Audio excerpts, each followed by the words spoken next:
Top tips for outreach sessions. Outreach is really important now. It's getting perhaps a little bit more difficult to get people through the door of your centre, some people say, because you might have covered your particular area, so it's really important to go there and meet the people at the grassroots level. Some of our top tips would be initially to use people that you know to get into different venues and locations, because that's an easier route in, and then through that build up a portfolio, maybe using video and photographs, so you're not always talking and trying to tell people what it is that you want to achieve or host in their venue, and they can actually just see video and photos. Outreach venues are a great way to make sure that your campaign is a success.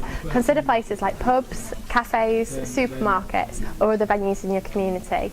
Why not think about approaching these places and asking if you can run outreach activity there? If people are already there, they're more likely to be willing to get involved with learning how to use computers and the internet. Alternatively, you can think about asking them if you can promote your activity in their communal areas. So you can think about leaving leaflets or putting up posters to make sure that people going to places like supermarkets, cafes or churches know about your activity, when it's happening and when they should come along. Before you go on an outreach session, first of all make sure you've got the equipment that's going to work. So you need some decent laptops, make sure you've got a Wi-Fi connection. If you haven't, make sure you've got some dongles or mobile internet. Make sure that it's topped up and make sure that it works, because that's the most important thing.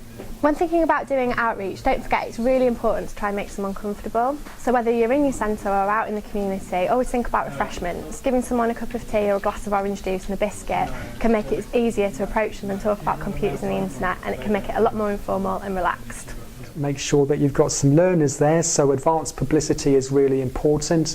Maybe talk to the newspaper to try and see if you can come up with an article, and make sure that you have fun above all.